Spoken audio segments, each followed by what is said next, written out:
బంగారం ధర పొద్దున్నే విపరీతంగా ఒకటేసారి ఎక్కలు వచ్చినట్టుగా పెరిగిపోయింది. నిన్న మొన్న 1,22,000గా ఉన్నటువంటి బంగారం ఆన్లైన్ రేట్లో ఒకటేసారి వల్ల 2 గంటల క్రితం 1,72,500కు పెరిగిపోయింది. అదే వెండి కూడా నిన్న మొన్న 2,60,000 ఉన్నటువంటి వెండి ఇవాళ వచ్చేసరికి దాదాపు 3 లక్షలకు చేరుకున్నది. బంగారం అయితే 10,000కు పైగా, వెండి కిలోకు ఒక 30,000-35,000కు పైగా పెరిగింది.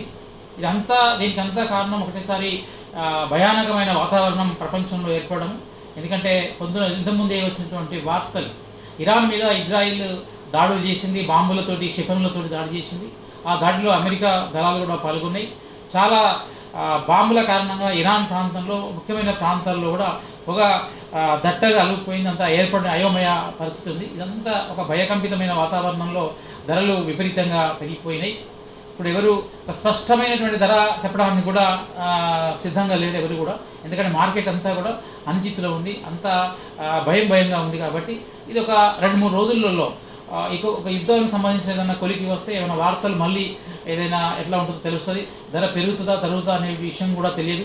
కాకపోతే వచ్చేటువంటి 4-5 రోజులు కూడా ఇదే పరిస్థితి కొనసాగేటువంటి అవకాశం మాత్రం ఉంది. ఎందుకంటే వీళ్ళు ఒకటేసారి ఇజ్రాయిల్ వాళ్ళు, అమెరికా వాళ్ళు ఎప్పటి నుంచో దాడులు చేస్తారని మనం వింటున్నాం. ఇవాళ పొద్దునే వాళ్ళు దాడికి దిగారు. మళ్ళీ ఇరాన్ నుంచి ఎటువంటి ప్రతిదాడులు ఉంటాయో తెలియదు. మళ్ళీ తర్వాత ఇరాన్కు మద్దతుగా ఎలాంటి ఏ దేశాలు మద్దతుగా వస్తాయో, అమెరికా ఇజ్రాయిల్కి ఎలాంటి దేశాలు వస్తుందో, ఇదంతా ఈ యుద్ధ వాతావరణం ఎటువైపు దారితీస్తుందో తెలియదు. కాబట్టి ఈ దాదాపు వచ్చే వారం కూడా ఇట్లాంటి అనిశ్చితి లేకపోతే భయానక వాతావరణం కొనసాగవచ్చు. కాబట్టి బంగారం కొనుగోలుదారులు చేసేవాళ్ళు ఎవరైనా కూడా కొంచెం ఆలోచించి కొనడం, అమ్మడం అనేటువంటిది చేయాలి. ఎందుకంటే మళ్ళీ ఒక వారం 10 రోజుల తర్వాత పరిస్థితులు సర్దుకున్న తర్వాత మళ్ళా ఏ విధంగా ఉంటుందో తెలియదు. కాబట్టి తొందరపడకుండా చాలా జాగ్రత్తగా ఆలోచించి నిర్ణయాలు తీసుకోవాల్సిందిగా బంగారం కొనుగోలుదారులందరికీ కూడా, అమ్మే వాళ్ళందరికీ కూడా సూచించడం జరుగుతూ ఉంటుంది.